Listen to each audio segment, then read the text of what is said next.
कोई कहे महादेव के शिवलिंग का शीश कहां है, परीक्षा ना ली जाए।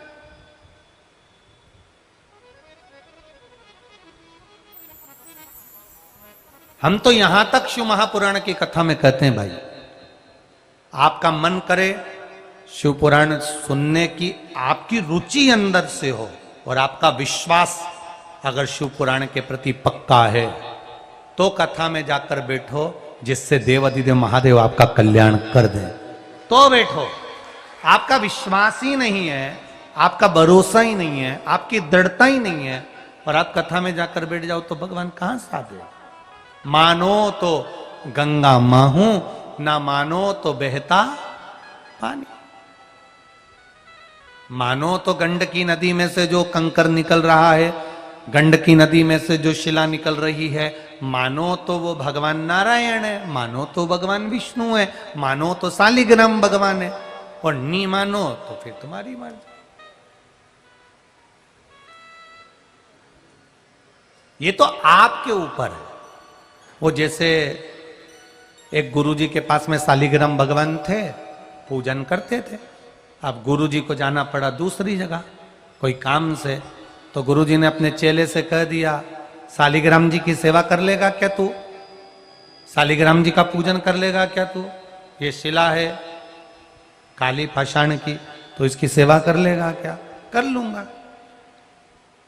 अच्छे से सेवा करना, भगवान को तुलसी का दल चढ़ाना, स्नान कराना, पूजन कराना, चंदन लगाना, अच्छे से सेवा करना। जी गुरुजी।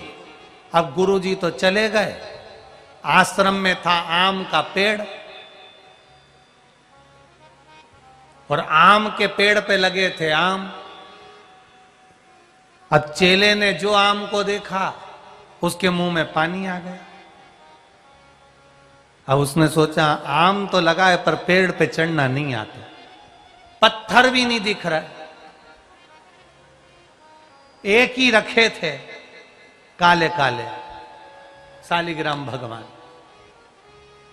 उठा लाया, जो दिया, आम तो नीचे आ गया, शालिग्राम जी ऊपर रह गए। अब जब शालिग्राम जी ऊपर रह गए तो चेला बड़ा विचार करे, पेड़ हिलेगा, शालिग्राम जी आएंगे, पर आए नहीं। अब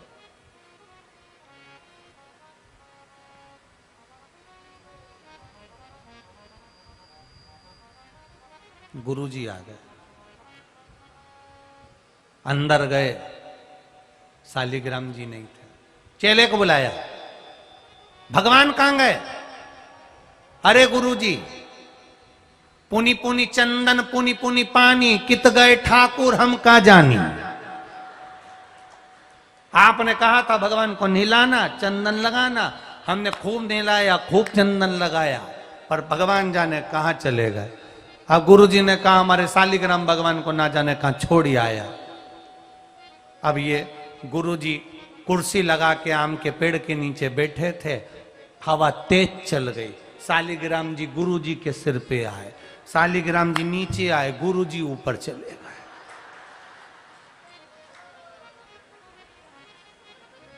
तो ये तो अपने ऊपर है कि अपन क्या मानते हैं।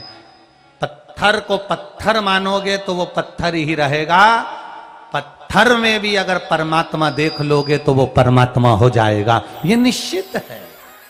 अगर उसमें हमने परमेश्वर का, परमात्मा का दर्शन कर लिया तो वो परमात्मा हो, वो ईश्वर।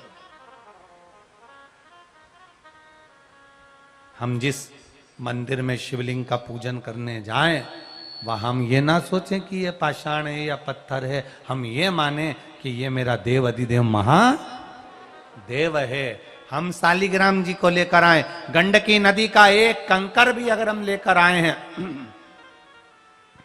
गंडकी नदी का एक कंकर भी अगर हमारे पास में आया है, तो हम ये मानकर रखें कि ये मेरा शालिग्राम भगवान है, तो वो शालिग्राम जी रहेंगे। हम पत्थर मानेंगे तो वो पत्थर ही रहेगा। मानो तो गंगा माहू, ना मानो तो बहता पानी। ये आपके ऊपर है। आपको पहले भी कथा में कहा, घर से निकलो। कई लोगों की आदत रहती है पर्स में दवा लेकर निकलते हैं, पर शिव महापुराण की कथा कहती है कोई शुगर की दवा, कोई बीपी की दवा, कोई थायराइड की दवा अपने पर्स में लेकर सुबह से निकलते हैं। शिव महापुराण की कथा कहती है अपने माता पिता को प्रणाम कर कर निकलो तो दवा की जरूरत नहीं पड़ेगी, दुआ तुम्हारे साथ चलेगी। दवा घर पर रह जाए चल जाएगा, पर दुआ तुम्हारे साथ चलना चाहिए। माता पिता गुरुजन बड़ों का आशीर्वाद हमारे साथ रहेगा, परमात्मा की कृपा, परमात्मा का आशीर्वाद हमारे साथ रहेगा तो दवा की जरूरत नहीं पड़ेगी, दुआ से ही हमारा काम हो जाएगा।